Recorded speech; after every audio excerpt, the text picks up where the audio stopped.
Hey everyone. So I just got back from a month in beautiful Queenstown, New Zealand, which was top of my bucket list for a lot of reasons.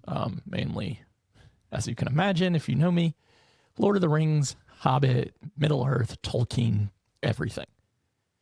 I actually even started the trip off by doing a vow renewal with my wife at Hobbiton, which is like my inner child dream. Autistic special interest joy times a million. And fun fact, I am friends with the actor who played Sauron in the movies. His name is Sala Baker, wonderful guy from New Zealand. And he and his wife were actually in New Zealand during the time. And I asked him, like, would you want to come to my vow renewal at Hobbiton? And he was like, yeah, the bad guys never got to go to Hobbiton. So anyway, they joined us that day, and that was super special. So I've had a lot of reflections during a month away from the United States, especially in a country where everything is opposite. Not only the side of the road that they drive on and the way that the toilets flush, but culturally. And let me be clear, New Zealand is not without its own problems, right? Like how they've treated the Maori indigenous community for sure is a problem. But once you start doing compare and contrast to the United States, it's like, it's night and day. Well, I went to New Zealand last April with my dad to do recon for the 2 retreats that my friend Gabrielle and I just co-hosted in Queenstown that I just got finished doing. By the way, I got back a day and a half ago, and I am still super jet lagged. 18-hour time difference, being away for 30 days. It's going to take a while, but this is fresh in my mind. So I went to do recon last April, and I remember thinking and saying out loud, like, this is the first time I've ever not been anxious 24/7, 365. Is this what it feels like to be regulated and to have your nervous system feel safe? And I started to think about that. And some of it is probably related to special interest joy of being in like real life, Middle Earth. But I think a lot of it is because of the culture there. And as an autistic ADHD human, thinking about the pace of life there is super slow. In America and the States and North America too, everything is a grind. Everything is hustle. You are working to survive. We live in a capitalist hellscape here. And it sucks. It fucking sucks. And I realized that the pace of life was different. They didn't care about the things that we care about. They're not concerned about the things that we are concerned about. And I know some of you may be thinking like, well, it's apples and oranges, right? Our country's huge, theirs is not. Our population's massive, theirs is not. All true. That doesn't mean that we have to live the way that we live, though. We've been sold a bag of goods that is complete bullshit. And I've noticed this around the world throughout my travels, not just in New Zealand, but in so many other countries where community is paramount. And in our country, things feel very isolated and siloed. Like, how many of you even know your neighbors' names? And what I realized was that I felt so much safer there. They don't have gun violence. You're not looking over your shoulder at a movie theater or on the street or at a bar or at a school or anywhere else. They don't have it. It's not a thing. Everyone has healthcare. While I was there, I found out one of my best friends has stage 4 brain cancer. And it fucking wrecked me. And I started a GoFundMe because it's all I could do. It's the only way I could help was to help raise money because I know what's to come financially. He doesn't have great health insurance. He's a small business owner.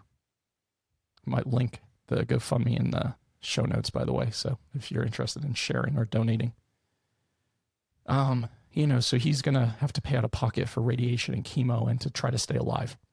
And then whatever happens next after the fact for his wife, it's really fucking sad.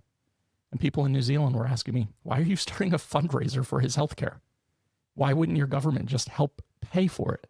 And I kind of laughed, like, in so many parts of the world where people have access to free healthcare, and we do not, in a for-profit health capitalist hellscape, where the outcomes are all determined on how much money that companies can make and whether or not you're worth saving or worth protecting or worth taking care of.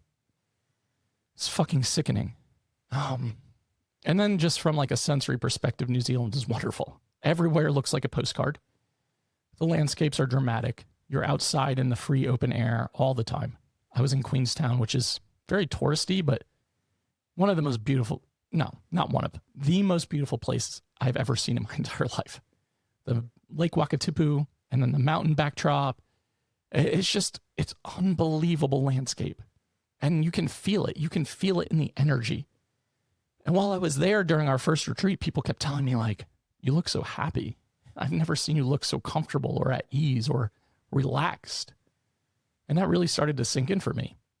And it sunk in last year when I was there too. I was like, damn, moving here would be a dream. It really would be a dream. I feel more dysregulated in this country, in the United States, than I ever have in my life. A lot of it is about what's going on to people around us, specifically that don't look like me. The cruelty, the warmongering, the constant gaslighting, the propaganda, the money for war, the money for destruction, the money for control, but never the money for healthcare or for housing or for humanity or basic human rights or for food security. You'll be told a million lies of why we can't do those things. And people buy into it, obviously, because our country has thrived off of it for 250 years. And it's just sickening to me. And it made me realize, like, we don't have to live this way. We choose to in a lot of ways. Some of us don't have a choice. I mean, that's maybe my privilege talking when I say we choose to. But what I mean by that is, like, the rest of the world does not. And we've been kind of brainwashed into believing we're the best of the best at everything, right? Even when COVID was happening, I remember some of the collective mentality was like, it'll never happen here, as if borders prevent disease spread. Sigh. Anyway, so when I'm in New Zealand, the government is very inclined to protect the environment, the ecosystems. Everything is a historic landmark or just protected in terms of, like, don't step on the moss in the forest. We want it to grow back. We're trying to regrow all of these trees in our forest. We're trying to reintroduce these rare endangered bird species. Like, there's so much intentionality. It got me thinking about intentionality. So I have been hosting retreats on and off for almost 5 years now. New Zealand was number 21 and 22 over that span. In that span, I've gone to Ireland 4 times, Spain 5 times, Italy, Greece twice, Portugal, Scotland, parts of the United States. I'm sure I'm missing something. I don't even know off the top of my head. And it's been a dream. I have literally created a dream job. And I did so alongside all things private practice, as all of my business ventures were just exploding during the onset of COVID and until present day. Coaching programs, courses, speaking engagements, retreats, group practice ownership, TEDx, book deals, blah, blah, blah, blah, blah, podcasts, etc. And the reality was, like, I chased a lot of that success at first. I've had to deal with a lot of inner child wounding throughout my life, and especially these last couple of years, getting through the roots of trauma and this belief that I'm only as good as my next accomplishment. I'm only as good as if I'm creating, right? And our culture does that too. Like, capitalism says if you are grinding and hustling, you're worthy. If you stop or step on the brakes or have to step away, you're lazy and unmotivated and not deserving of help. And that really plays a role in conjuncture with inner child wounding, where I had a lot of CPTSD from childhood and the way my parents' divorce was and the type of parents they were. And it's no shame to them now, you know, like, they were doing the best that they could, but the best was not good. It was traumatic. And all of my life, I've been seeking validation. And it made me realize, like, none of that has been healthy for me. When I became successful in my career, you start almost chasing it. It's like a dopamine rush, similar to my gambling addiction, right? It's like that slot machine lever, pulling it over and over and over again. And fast forward to present day, was it all worth it? And I would say the answer was no. Did it help me have the experiences that I've had? Yes, and I'm eternally grateful for that. Has it burnt me out so bad that I am unsure if I will ever recover? Also, yes, both things can be true. And I wish I had a time machine, because I would do it very, very differently. I didn't know, I did not know that I was autistic when I started All Things Private Practice back in August of 2020. I found out the following fall, in September of 2021. I knew I was ADHD, I always attributed that to being an entrepreneur. Like almost 75% of entrepreneurs are ADHD. And it made sense. So I was like, yeah, flow, creativity, different interests, thinking outside the box. Great. Wonderful. I can do it. It's definitely a strength of mine. I mean, there's a lot of struggle that I have with my ADHD and my dysfunction and executive functioning and working memory and distractibility and attention, impulsivity, name it. Yeah, check all the boxes. But I knew it was also a strength as an entrepreneur. When I discovered I was autistic, my business had already taken off wildly. Like people would tell me, you've had more success in your first year than most people ever have in their lifetimes in this career. And that never registered for me because I've always been of the mindset of like on to the next thing, ADHD, and also a high achiever. So I couldn't even take it in. I couldn't even like absorb it. I was never proud of the accomplishments, but I did chase them, especially at first. It was kind of exhilarating. It's kind of a rush. And I kind of lost myself along the way to some degree. There are definitely decisions I've made that I would not make again. Relationships that I would have never had or would have seen coming. People who took advantage of me in ways that I can't even put into words right now. And the reality is, when I found out I was autistic, the wheels were already off. The train was already like well along its journey on the tracks. I had coaching programs exploding. I had coaching individually exploding, podcasts, Facebook group exploding. My group practice hadn't even started. My group practice started in January of 21. Yeah, so it had just started. Okay. Timelines are hard sometimes, especially when you're getting used to jet lag from being 18 hours ahead of normal day to day. So all of this stuff is happening at the same time. And I'm trying to like bounce from thing to thing to thing to thing. And I'm like, I don't know how to keep anything straight. Everything is very successful that I do. Everything that I touch seems to turn to quote unquote gold is what people told me. Coaching programs selling out, courses selling out. I started launching retreats in March of 2022 in Ireland. I've talked about this in previous videos and on posts. And that took off. And then that sold the next one out. And that sold the next one out. And it just got really intense. And along the way, I had a second throat surgery. You probably can't see the scar, but I can feel it and see it every day, which paralyzed one of my vocal cords permanently. I've had to relearn how to speak, which was really tough when your voice is in my opinion, my gift and what I have to offer the world. It was a really harrowing experience having to go through that and navigate that. It was actually really fucking hard. It still is some days, especially in loud environments when I can't speak over something. Or people will ask me what I'm saying, and I'm like, I can't speak any louder than I'm speaking. So yeah, that's still a thing. But along the way, all of the success breeds success a lot of the times, and you can chase it and you can kind of get consumed by it. And what I did to myself was I put my needs to the back burner. My nervous system, I didn't pay attention to how I was feeling throughout it until it was too late. I didn't really fully understand being autistic at the time. Back in 2021, I still sometimes don't always understand myself, even in 2026. But what I didn't realize was the sensory overwhelm that I was experiencing constantly, the social struggles, the amount of alcohol it takes me to host a retreat or an event to actually be an active participant, but also be around 15 to 25 people for 5 to 7 days. It's a lot of energy, a lot of interaction, a lot of fatigue and exhaustion. And then obviously comes the culmination and a compounding of all of that into intense autistic burnout, where I've probably existed and lived for the last 2 years and tried to get out from under, but it has been too late.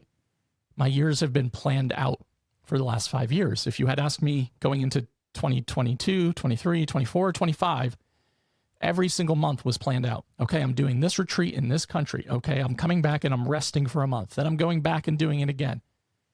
Okay, now I have these courses, these speaking engagements, the podcast, etc. So like no rest, even when I was trying to be really intentional. So going into 2025, I had spoken to my previous therapist. I was like, I need ironclad boundaries because I'm destroying myself. And I could see it, right? Like I was in the thick of it, but I could see it. I knew it to be true. Similarly to when I was gambling. And I knew I was destroying myself, but I couldn't get out of it. I was like, I am just too far in it. I'm too far gone. I can't like get out from under the obligations and the demands and the expectations of it all. Some of it was self-inflicted. Others were true commitments. Like I would have retreats planned years in advance, and people had paid deposits and a large amounts of money. And I felt like so guilty if I felt like I had to step away or take a step back. And I started to in retreats, like removing myself when experiencing sensory overwhelm or social fatigue or whatever. And I tried to model that. It wasn't enough. And going into 25, I said to my therapist, I am only going to host retreats in odd numbered months. So in even numbered months, February, April, June, etc., I'm not doing anything, just resting. You want to know how long that lasted? I had a retreat in January in Belize. Okay, odd numbered month, good to go. In February, I got asked to do a TED Talk. I was like, I got to say yes to that. That took an enormous amount of energy. Going to Colorado in the middle of the winter, rehearsing for that, the nervousness, being on stage, all of it. March, I had an Ireland retreat, my final one there. Very sad, lots of emotion tied to that, but I knew it was my final one. I just knew it in my soul. I did not ask to rebook for 2026 like I had the previous 4 years. April, went to New Zealand to do recon for this year's event. Although a vacation, also a working vacation, wasn't able to turn it off. May, hosted a retreat in Spain. June, I think June was the only month where I had a break. July, hosted a summit in Scotland. August, went to Portland, Maine to do recon for an upcoming summit for this year, which is September 1st to the 3rd.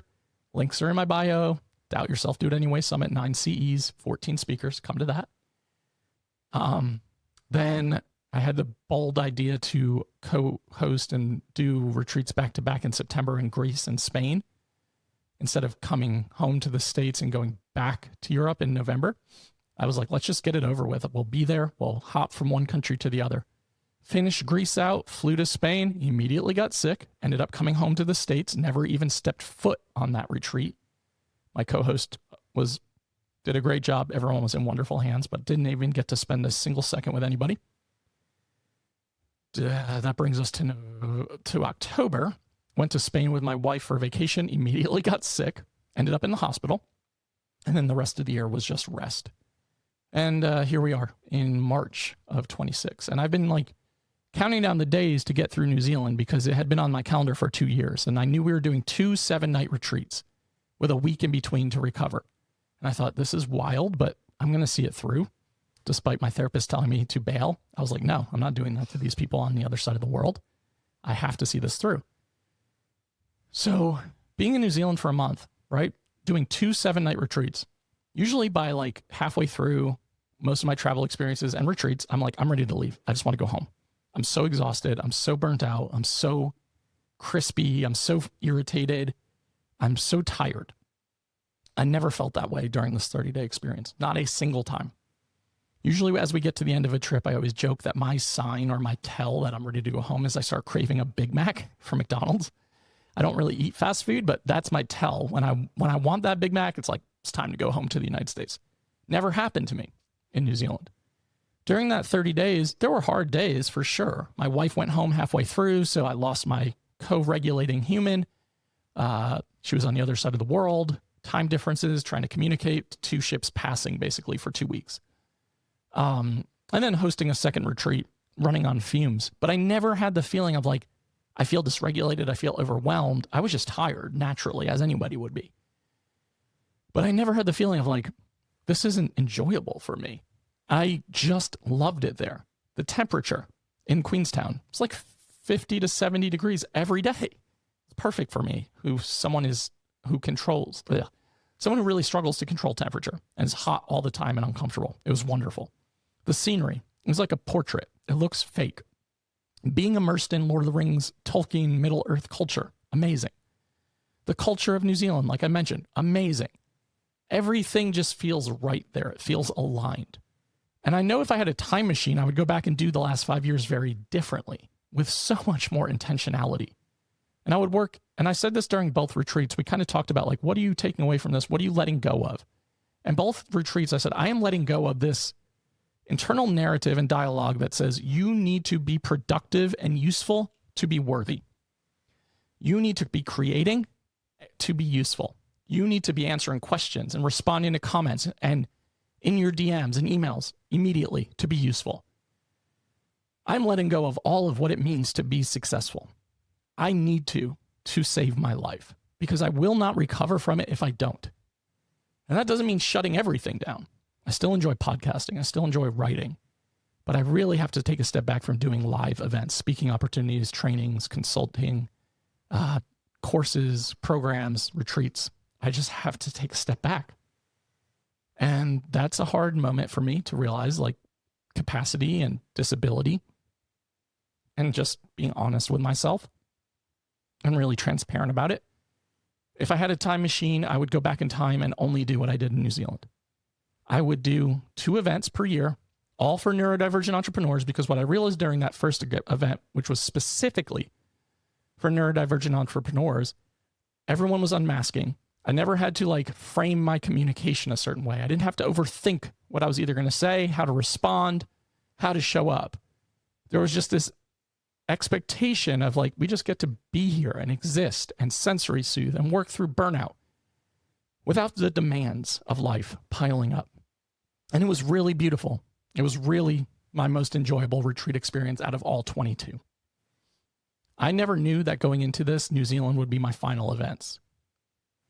And I say final because I have nothing else planned this year besides Maine in September, which I don't really even count as a retreat because it's a summit/conference. And it's the first year where every month of my calendar is not accounted for. It's kind of scary to start thinking about all the free time and the restlessness and what your nervous system does with that. But it's necessary. And what I think is I would have intentionally done 2 or maybe even 4 events per year, only in New Zealand, only for neurodivergent entrepreneurs. And I would stay longer periods of time instead of bouncing back and forth to the United States, to a different country, to, you know, different culture, transitions, etc. Stay for a longer period of time, really integrate, really anchor in, really work through the transition struggles that a lot of us as autistic and ADHDers experience, and other neurodivergent humans do. And the culture just agrees with me. The climate agrees with me. Everything agrees with me. I was there for 30 days. I didn't get sick a single time. And I was around quite a few people in our second retreat who were definitely sick and masking, but still, it was like, oh my God, it's inevitable. All of that travel to get there, never got sick. That is beyond rare for me. If you have followed my stuff, you know this. So something about that place is just really special. And I think I didn't want to let my brain like go into visionary dream mode while I was there. But I know so many of you are struggling with autistic burnout. I know that my good friend, Dr. Megan Neff, is doing a lot for that community right now, where she's offering free scholarships for her autistic burnout course because there's such a demand, which I think is a beautiful offering. And there's so many people who have reached out to me while I've been talking about my burnout journey, asking me like, what do I do about it? Where do I go? I can't just take 5 days, 7 days. Like, it's going to take an extended period of time. And I think part of my dream, and I'm not even going to put expectations on this of when this could be created, but I would want to create a longer term autistic burnout recovery center and situation in New Zealand, where people came for at least a month and just got to integrate and sensory soothe and unmask and just exist without the demands. And that's a pipe dream at this point. I think I could pull it off, but I don't have the capacity to even start thinking about it. But if I do recover from all of this, that's where I'm going to put my energy and my focus, because I know so many of you need it. So many of you need more than just a beach vacation or taking an extra day off work per week. Life is so fucking stressful and life is so fucking short. My friend who got that news while I was in New Zealand about his unexpected brain cancer, right? It's so short and it's so unpredictable, and we have to make the most of the life that we have. It's the only way. It's the only one we've got. And I was on this overnight cruise of doubtful sound in New Zealand, which was really special. No cell service, no Wi-Fi. So freaking beautiful, just in the middle of nowhere.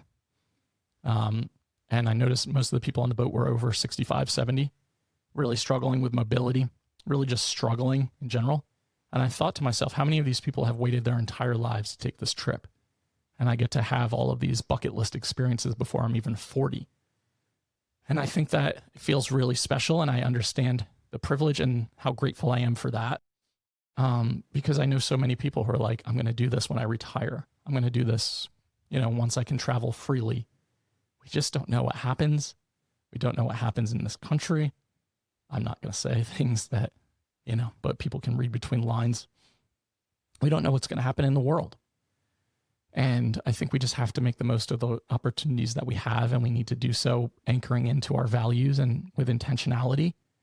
And I just want to thank all of you for being supportive of my journey, and whether you've supported me from afar, or you've lurked on my social media and never said a thing, or you've reached out via DM or email, or you've come to my courses or my retreats or listened to the podcast, like however you've supported, I appreciate you. And I hope you take with this like two things. Please don't do as I do. You don't want to be in the position that I'm in. It's not fun in my current state.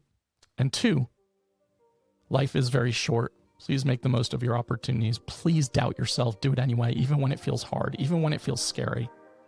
And I really appreciate y'all listening.